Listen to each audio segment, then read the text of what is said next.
Tapi kan dia bukan satu-satunya anak Daud, jadi dia bisa ragu. Dia punya hak untuk bimbang dan berkata, mungkin aku, mungkin bukan. Meskipun dia ditahbiskan, kan dia bukan pilihan pertama. Tapi dia berkata, aku kok rindu ya. Gak tahu ini sebenarnya adalah rezekinya kokoku, tapi kok aku yang rindu ya. Dia bisa sharing. Saya bisa lihat keluguan hati seorang Salomo. Ini jauh sebelum dia jatuh. Pelihara hati begini, Anda akan disayangi. Bukan hanya disayangi Tuhan, disayangi orang. Kalau Anda belum subscribe di channel ini, segera supaya Anda bisa mengikuti terus rema-rema dari Roh Kudus ya. Hari ini saya mau sampaikan tentang hubungan hikmat dalam bekerja sama. Buka Alkitab bersama dengan saya di 1 Raja-Raja pasal 5. Kita belajar dari hubungan Salomo dengan raja sebelah.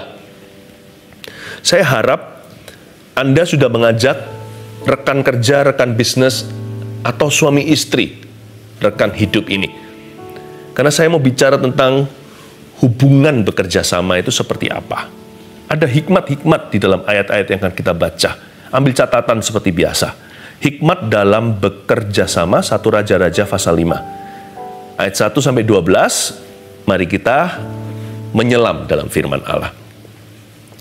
Judulnya di Alkitab kita, persiapan-persiapan untuk mendirikan bait suci. Tapi saya ajak Anda untuk menyelidiki gimana Salomo itu membangun hubungan kongsi. Karena di hidup ini kan kita nggak sendiri, sekalipun kita nggak kongsian dalam pekerjaan. Setiap kita butuh seseorang. Minimal kalau kita jualan sesuatu, kita butuh customer, bukan? Belum lagi supplier, tenant. Kalau Anda yang buka toko di mall mana, kita pasti akan bersinggungan dan pasti bersenggolan dengan yang namanya orang. Kerjasama itu nggak harus tanda tangan notarisan, kita share saham atau apa. Dalam kita itu working together with fellow men, bekerja sama dengan seseorang. Ada norma-norma Alkitab yang mengundang berkat yang saya mau ajarkan hari ini supaya Anda diberkati. Ayat yang ke-1, Hiram, Raja Tirus, ini bukan orang Yahudi, bukan bangsa Israel, mengutus pegawai-pegawainya kepada Salomo. Salomo baru saja ditahbiskan jadi raja. Karena didengarnya bahwa Salomo telah diurapi menjadi raja menggantikan ayahnya. Sebab Hiram senantiasa bersahabat dengan Daud. Oh begitu, ternyata si Hiram ini, raja sebelah, sudah berteman dengan papanya Salomo yang adalah Raja Daud tentunya, raja sebelumnya. Salomo ini mengalami suatu challenge yang besar. Dahulu kala dia dianggap sekya, ya kan, bahasa Hokiannya. Dianggap anak kecil, lu tahu apa. Mungkin pada saat Daud kunjungan kerajaan ke tetangga sebelah, Salomo diajak. Waktu itu dia masih balita, masih kecil, atau minimal masih ABG remaja. Nggak terlalu dianggap sama teman papa. Pangeran kan nggak setara sama raja. Kan raja sama raja nih, papanya Daud sama Hiram, mereka berteman, bahkan disebut bersahabat. Mereka betul-betul hoping, mereka betul-betul orang yang akrab. Lebih susah loh kerjasama dengan kongsian papa, tahukah Anda? Lebih gampang dengan kongsian baru. Jadi saya harus mengacungkan jempol saya untuk Salomo. Untuk dia bisa menangkan respek seseorang yang dulunya bersahabat dengan papanya. Sekarang bisa bekerja sama dengan sukses bersama-sama dengan dia. Ini pencapaian yang luar biasa. Anak muda nggak gampang untuk memenangkan generasi orang tua. Tapi Salomo ini bijaksana. Karena itu kita harus pelajari. Rahasianya apa? Ini bukan sekedar hikmat dalam bekerja sama. Ini sebuah kemenangan dan terobosan. Gimana dia bisa upgrade diri. Saya ingin Anda diberkati. Makanya itu catat baik-baik rema-rema ini. Anda dapat roti-roti sorgawi. Semoga nanti bisnis Anda akan semakin bertambah. Semoga nanti kesejahteraan Anda akan increase. Semoga nanti sukses Anda tidak berkurang. Tapi lebih dari itu, hikmat Anda bertambah-tambah. Dan ingat ya, permulaan hikmat itu takut akan Allah. Permulaan hikmat itu bukan kepandaian dunia. Bukan skill juga. Apalagi harta. Makanya itu yang saya ajarkan sekarang itu karakter, saudara. Saya tidak ajarkan 1, 2, 3 langkah-langkah untuk berhasil gimana untuk kaya. Bukan kekayaan yang kita kejar. Tapi kekayaan di dalam diri ini, kekayaan rohani. Belajar dari Salomo. Ini orang gimana caranya ya?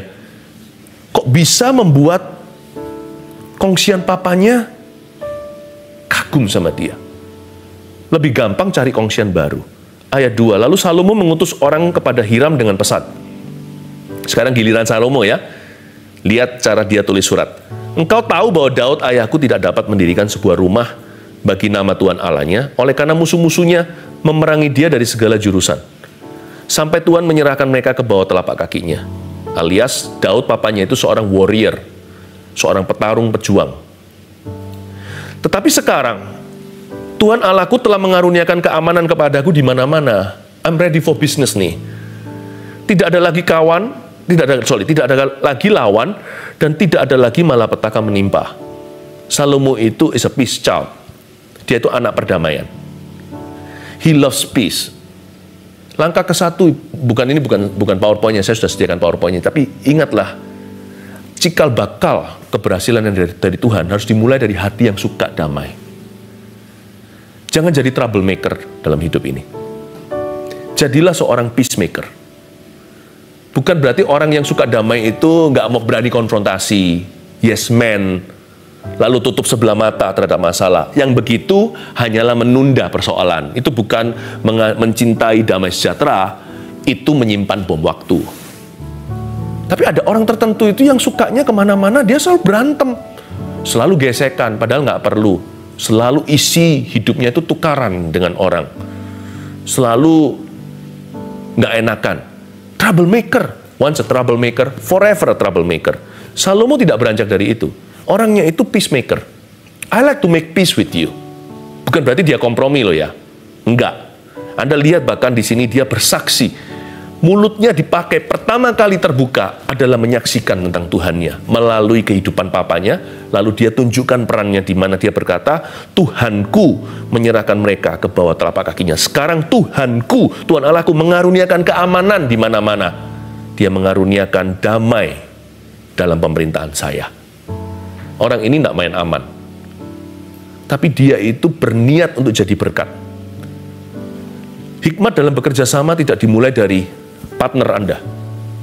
Dalam pernikahan juga sama, jangan suruh istrimu dulu berubah. Anda dulu suami yang harus berubah.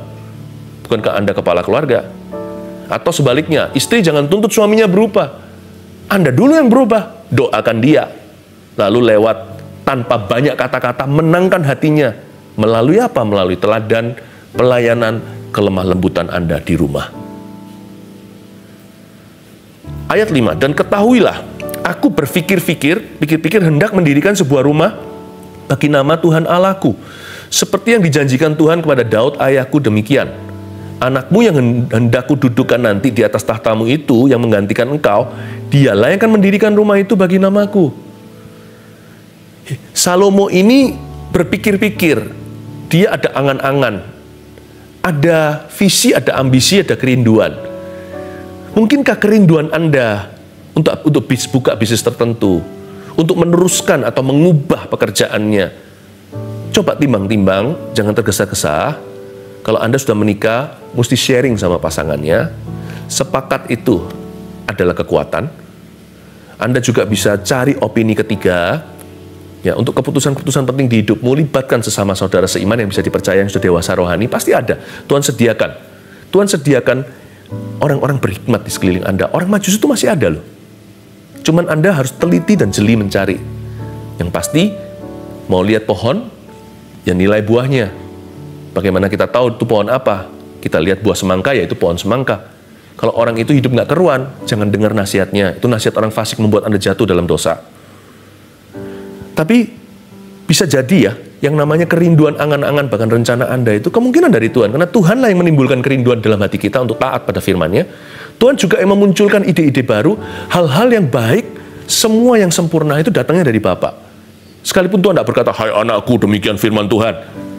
Tapi kalau muncul dalam hati Anda, suatu niat hati untuk bekerja, untuk studi, untuk melanjutkan sekolah, seperti kesaksian tadi yang saya baca, rasanya hatinya itu belum pasrah, mau tetap S3, nggak mau berhenti sampai S2.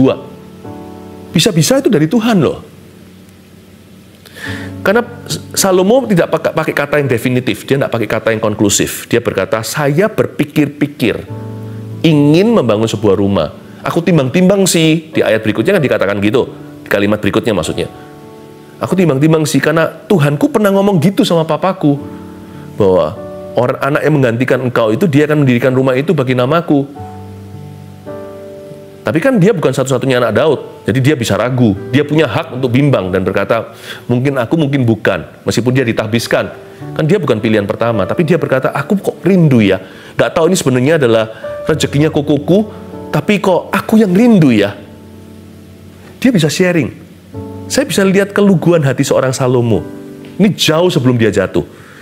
Pelihara hati begini, Anda akan disayangi. Bukan hanya disayangi Tuhan, disayangi orang. Salomo ini satu koin ada dua sisi. Kita jangan ada dua muka. Salomo jatuh nanti, saya kasih bocoran, tapi saya nggak bahas. Tapi kalau Anda mau selidiki apa yang saya katakan tadi, nanti di fase-fase berikutnya, dia kejatuhannya di mana? Dia berubah karakter. Dia jatuh bukan karena dia jatuh. Dia jatuh karena dia berubah dulu. Nggak ada orang jatuh karena jatuh, itu nggak ada. Orang jatuh itu karena dia berubah. Kalau Anda tidak berubah, Anda akan terus disayang Allah. Loh, dikasih Tuhan sih, setiap orang kita dikasihi. Setiap orang berdosa dikasihi, Tuhan nggak pernah berubah kasihnya. Disayang itu bicara tentang kedekatan. Hatimu jangan berubah. Hatiku juga jangan, ya doakan kami ya, supaya kami tidak berubah. Disayang sama Tuhan, dan disayang sama orang.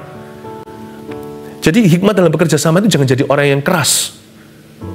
Jangan jadi orang yang yang keras kepala, nggak perlu gitu. Jangan jadi orang yang atos gitu, yang seperti batu gitu kerasnya. Nggak suka, Tuhan nggak suka, orang nggak suka. Jangan keras jadi orang. Coba lus-lus sendiri nih dadanya, katakan, hatiku, hatiku jangan keras di kau. Jangan keras lah, udahlah. Ayat 6, oleh sebab itu perintahkanlah orang menebang bagiku pohon-pohon aras dari gunung Libanon. Si Salomo ini terus terang beritahu, tolong ya, tebangkan untuk aku pohon aras dari gunung Libanon. Karena gunung Libanon terkenal pohon-pohonnya itu mewah-mewah, bagus-bagus kualitinya. Dia berkata, aku request, aku mau purchase, aku mau beli dari kamu. Dan biarlah hamba-hambaku membantu hamba-hambamu.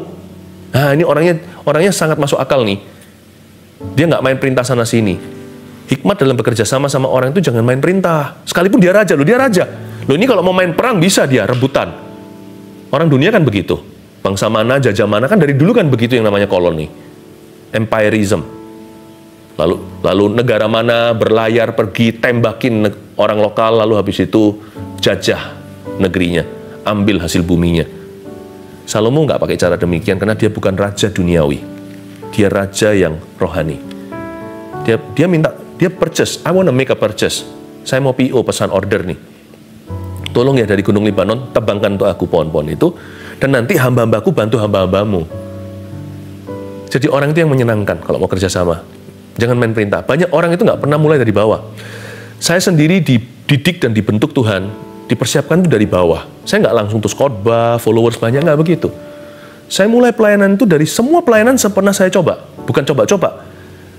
Di semua pelayanan-pelayanan yang paling sederhana, angkat-angkat kursi, gulung-gulung kabel di luar negeri, waktu saya masih mahasiswa di situ, sampai basuh kakinya satpam, cleaning service, waktu melayani mereka dalam doa, saya pernah lakukan semuanya. Jangan orang itu muluk-muluk maunya itu langsung, kalau dalam dunia bisnis mau kaya mendadak langsung konglomerat. Nanti jadi orang yang tidak sensitif dengan sesamanya kalau nggak pernah melarat. Kalau kita mulai langsung dari atas bossy attitude, orang gitu nggak dicinta kok. Dia nggak punya orang loyal. Kalau Anda mau punya pegawai loyal, Anda mau punya semua yang loyal, termasuk jangankan pegawai yang dibayar, teman, kawan, keluarga sendiri, pernikahan yang loyalty, anak-anak dan sebagainya, Anda harus membawa diri. Jangan main perintah-perintah, tapi biarlah hamba-hambaku membantu hamba-hambamu. Ada tenggang rasa, ada solidaritas, ada saling membantu, ada hati hamba. Tapi Pastor Philip, kayak gitu-gituan masa mempan di dunia? Jangan salah, mempan justru yang gituan yang bersinar, karena dunia nggak punya. Anda jangan memancing di Lautan Merah, Red Ocean itu sudah terlalu berdarah-darah. Anda kalau mau betul-betul bersinar terang di Blue Ocean, di samudera yang biru, persaingannya belum berdarah-darah, semua orang modelnya sama. Kita ini beda terang garam. Semua tawar, semua hambar, kitalah yang asin. Semua gelap, kita terang. Makanya itu bawa norma nilai kekristenanmu. Jangan hanya di gereja, didengarkan doang, jadilah pelaku firman. Bawa itu ke dunia kerja. Saya yakin itu akan menjadi titik berhasilmu. What makes us different? We are Christian. Bukan karena agama dan statusnya. We're Christian by behavior, dengan kelakuan kita, attitude, sikap hati kita. Tunjukkan. Nanti lihat ya, kalau bisnis Anda goncang, orang-orang yang loyal dengan Anda nggak dibayar pun, ditunda berapa bulan pun mereka rela. Kenapa? Karena mereka sejahtera. Manusia itu hidupnya bukan minum oli. Manusia juga perlu kasih. Tuhan ciptakan manusia, di kepalanya, apalagi laki-laki, itu ada mahkota, kehormatan. Jadi nggak bisa asal gua bayar sekian, lalu saya injak-injak. Nggak boleh begitu. Manusia bisa menyimpan di hatinya.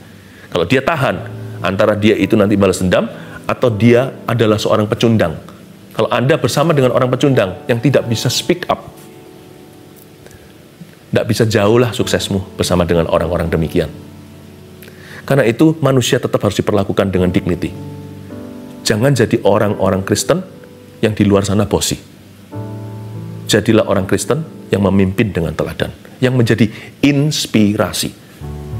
Nah, harus dimulai. Saya nggak peduli Anda, bukan nggak peduli, saya nggak bisa tahu kan Anda mau kongsian sama siapa. Andalah urusan saya, kongsian Anda urusan Anda. Andalah urusan saya. Jadi saya pastikan yang kongsian dengan Anda tidak gigit jari, yang kongsian Anda dengan Anda tidak kecewa. Kalau Anda adalah keluarga Saat Teduh, maka you urusanku. Saya beritakan firman kepada Anda, bukan apa yang Anda suka dengar, tapi apa yang Anda perlu dengar. Kalau Anda belum punya teman baik, semua teman nggak baik, jadilah teman baik. Kalau Anda belum punya teman baik, jadilah dulu. Besi menajamkan besi, manusia menajamkan manusia. Good spirit menajamkan, melahirkan good spirit juga. Oleh sebab itu perintahkanlah, saya ulang lagi ayat 6, orang menebang bagiku pohon-pohon aras dari gunung Libanon, dan biarlah hamba-hambaku membantu hamba-hambamu. Upah hamba-hambamu akan kubayar kepadamu seberapa juga engkau minta. Wow, garis bawah itu, upah hamba-hambamu, hai Hiram, Raja Tirus, akan kubayar kepadamu. I pay what's due, seberapa juga engkau minta. Orang ini fair ya, enak kerjasama dengan orang begini, nggak maunya untung sendiri. Gua untung, lu rugi. Kalau bisa saya seuntung-untungnya, kamu serugi-ruginya. Ada orang yang kayak begitu. Sudah dari awalnya bukan namanya kerjasama, itu namanya menjajah. Nggak bisa, kerjasama itu harus win-win. Kalaupun ada win-lose, tidak lama kemudian kita harus mengalah supaya dia win juga. Itu yang saya sebut etiket baik. Orang Kristen kerjasama sama siapapun, baik formal dibayar ataupun hubungan keluarga juga bisa, suami istri apalagi, harus punya maksud yang baik. Maksud baik atau etiket yang mulia harus dimulai dari Kristen. Orang Kristen bisa ditipu, kalau bisa ditipu sekali, jangan ketipu lagi ya, karena kita harus smart seperti ular. Kalau enggak kan berarti nggak pinter-pinter. Tapi orang Kristen nggak boleh sama sekali nggak boleh menipu. Kita ditipu, pernah sih apes-apes nih. Jangan lagi. Tapi menipu itu kesengajaan, never ever. Orang Kristen nggak boleh. Etiket baik harus mulai dari kemah Tuhan. Karena kebaikan itu adalah buah Roh Kudus. Di dunia itu kebaikan semu. Kebaikan, goodness itu adalah buahnya Roh Allah. Kita yang punya Roh Allah, bukan orang dunia. Jadi kita yang harus menjadi distributornya. Kita yang harus menjadi agen sahnya. Upah hamba-hambamu Hiram akan kubayar kepadamu seberapapun yang kamu minta. Sebab engkau tahu bahwa di antara kami tidak ada seorang pun yang pandai menebang pohon sama seperti orang Sidon. Garis bawahi lagi tuh. Di antara kami tidak ada seorang pun yang pandai menebang pohon sama seperti orang Sidon. Ini kalau tawar-menawar barang, ini kebodohan. Ini orang terlalu honest, terlalu frank, terlalu jujur. Gini loh Hiram, aku bayar kamu apa yang selayaknya, karena di tempat saya tidak ada orang yang pandai menebang pohon seperti orang Sidon, seperti orang-orang Anda. Loh, kalau kita tawar barang kan kita jatuhkan, kita bilang barang gini rongsokan kok dijual ke saya. Padahal dalam hati, bagus dan murah. Kita pura-pura supaya dia banting harga. Kita injak-injak, tapi setelah kita beli, kita beritahu sama teman-teman kita, murah loh. Padahal tadi kita ngomong sama dia, mahal sekali. Kaci ini mikir apa? Loh, saya nggak ajarkan kita terlalu terus terang, lalu sembarangan, lalu habis itu kita beli barang semuanya mahal-mahal punya. Tapi kalau kerjasama sama orang dalam itu ceritanya, kita nggak bisa punya ketransparanan. Celaka kerjasama sama orang begitu. Jangan sampai orang berkata, celaka aku kerjasama sama kamu. Kalau Anda keluarga Saat Teduh, you urusanku. Di antara kami nggak ada seorang pun yang pandai menebang pohon. Dia bisa ngomong terus terang. Jadi Hiram, kita fair ya. Apa yang nggak punya, aku nggak punya. Anda punya. Jadi I need you. So, but I will pay you. I will pay you. Jangan berkata karena aku adalah raja yang diurapi, maka semuanya harus gratis untuk aku. No. I'm not cheap. Aku nggak murahan. Aku juga menghargai waktu orang. Saya juga menghargai usaha orang. Saya juga menghargai pengorbanan. Saya juga menghargai produk dan servismu. Jadi orang ini fair sekali. Saya suka sekali orang kayak Salomo. Harusnya orang Kristen kayak gini semua. Jadi kalau orang Kristen seperti ini, di masa pandemi pun, percaya nggak akan ada masa paceklik. Ya, ayat 7. Maka segera sesudah Hiram mendengar pesan dari Salomo itu, ia sangat bersukacita dan berkata, garis bawah ini Hiram ngomong gini sama Salomo dalam sukacita. Terpujilah Tuhan pada hari ini, karena ia telah memberikan kepada Daud seorang anak yang bijaksana untuk mengepalai bangsa yang besar ini. Wow! Lihat ini hasilnya, Tuhan dimuliakan. Ini yang disebut memuliakan Tuhan di marketplace atau di tempat kerja. Lihat tutur kata Hiram terhadap Salomo. Ini komentarnya. Terpujilah Tuhan pada hari ini karena ia telah memberikan kepada Daud seorang anak yang bijaksana. Dia terpukau, terperanjak dan berkata, wow. Poin nomor 1, hikmat dalam bekerja sama. Dari sisi anak Tuhan ya, tulis, menjaga nama baik Tuhan. Jadi orang terwawaukan karena Anda, sekalipun Sekia anak kecil kan disebut di sini. Daud punya anak yang bijaksana. Di awal kerjasamanya, dia masih di titik lebih rendah. Tapi karakternya memukau, raja tua. Dan berkata, papamu punya anak, dia masih di anak-anakan. Kamu bukan levelku. Tapi dia berkata, tapi karaktermu melampaui levelku. Karaktermu sama seperti papamu. Menjaga nama baik Tuhan. Ingat, dalam dunia kerja sama dan dunia kerja, your number one amanat nomor 1 tentang kayu aras dan kayu sanobar, aku akan melakukan segala yang kau kehendaki. Wow, garis bawah itu.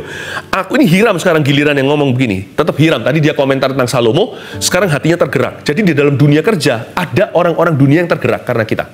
Dan karena Tuhan menggerakkan hatinya. Kali ini Hiram tergerak begini. Tentang kayu aras dan kayu sanobar yang kamu minta, yang kamu request ya nak, aku akan melakukan segala yang kau kehendaki. Ini cek kosong, saudara. Aku akan melakukan as you wish. Tahu nggak? Ini janji Tuhan. Hikmat dalam bekerja sama dan janji Tuhan dalam dunia kerjamu. Akan ada favor tak terduga dari Tuhan Yesus. Dan favor itu tidak selalu bentuknya moneter. Tapi favor itu juga bisa jadi ada orang-orang yang akan Anda tuntun pada Tuhan. Sebelum saya menjadi seorang full-timer, saya pun di dalam dunia bisnis dengan istri saya. Saya anggap favor terbesar itu bukanlah sukses moneter, sekalipun Tuhan memberikan keberhasilan pada kami. Tapi keberhasilan tertinggi adalah kami diberikan Tuhan kuasa dan kemampuan pengaruh. Diberi pengaruh dan kuasa serta kemampuan untuk bisa menuntun beberapa orang. Yang saya maksudkan beberapa itu, saya tidak membual, saya ngomong begini sebagai kesaksian untuk mendorong Anda bahwa itu bisa. Ratusan orang lewat dunia kerja kami terima Yesus sebelum saya jadi seorang full-timer. So we can. Belum bergelar pendeta, kita bergelar Kristus sudah. Jadi kita bisa. Nggak harus ratusan. 5 roti 2 ikan. Pasti ada beberapa jiwa yang melihat Yesus karena Anda. Ayat 9. Hamba-hambaku akan membawanya turun dari gunung Libanon ke laut. Ya, pakai zaman dulu, zaman sekarang juga masih gitu kok. Banyak pohon-pohon dari hutan itu dibawa dengan arus. Dan aku akan mengikatnya menjadi rakit-rakit di laut untuk dibawa sampai ke tempat yang akan kau tunjukkan kepadaku. Kau tunjukkan kepadaku. Kemudian akan kusuruh bongkar semuanya di sana, sehingga engkau dapat mengangkutnya. Sementara itu engkau hendaknya menyediakan makanan bagi seisi istanaku, seberapa yang ku kehendaki. Jadi dia ngomong fair-fair di depan. Kerjasama itu harus fair di depan. Jangan gampang asal percaya. Banyak orang kan gitu, asal percaya. Dia kan orang Kristen. Enggak, kalau dia Kristen, dia akan jelas di depan. Udah gitu aja. Kalau Anda Kristen, jelas di depan. Jangan berkata, "Loh, tapi kan aku Kristen, Ci. Aku kan Kristen kok." Percaya deh. Percaya dong. Enggak. Kalau Kristen bunyinya kan begini. Justru karena aku Kristen, aku ketakutan. Jangan sampai nanti nama Tuhan diseret-seret kalau nggak jelas. Nggak, Ci. Nggak, kok. Nggak, Pak. Bu, harus jelas di depan. Saya maunya gini, Anda maunya gini, ini yang fair begini, saya mau semua untuk. Jadi justru yang Kristen begitu. Jangan tertipu lagi. Ya. Jadi dia berkata, tapi bagus juga sih Hiram ini, dia berkata, aku mau gini. Jadi aku sediakan yang kamu butuhkan, kayu-kayu, tapi orang-orangku dan seisi istanaku, tidak cuma orang-orangku, tapi istana juga makanan mewahnya. Tolong kamu yang sediakan ya Salomo, seberapapun yang aku mau. Demikianlah Hiram memberikan kayu aras dan kayu sanobar kepada Salomo, seberapa yang dikehendakinya. Belum berhenti, akhirnya deal terjadi, Hiram memberikan kayu sebanyak-banyaknya. Ayat 11, Salomo outgave Hiram. Ini loh, Salomo memberi itu tidak minta kembali. Ini luar biasa, orang ini murah hati. Tadi dia menjaga nama baik Tuhan. Coba Anda lihat orang ini fairnya seperti apa. Ayat 11. Lalu Salomo memberikan kepada Hiram 20.000 kor gandum. Dah hitung sendiri itu nggak tahu berapa. Bahan makanan bagi seisi istananya dan 20 kor minyak tumbuk. Demikianlah diberikan Salomo kepada Hiram. Are you ready? Tahun demi tahun konsisten terus. Sedihnya nanti Salomo berubah setia sama Hiram. Hiram sempat marah, tapi berapa pasal kemudian makanya dia jatuh. Seperti saya katakan tadi, orang jatuh nggak karena dia jatuh. Orang jatuh karena dia berubah. Nah yang kedua, poin kedua di sini di ayat 11 disebutkan, Salomo memberikan semua yang dibutuhkan itu tahun demi tahun, year after year without fail, tanpa gagal. Nomor dua, hikmat dalam bekerja sama. Yang ke-1 tadi, menjaga nama baik Tuhan. Yang kedua, mencintai keadilan. Junjung tinggi keadilan. Justice belongs to God and God's people. Mencintai keadilan yang adil. Ya.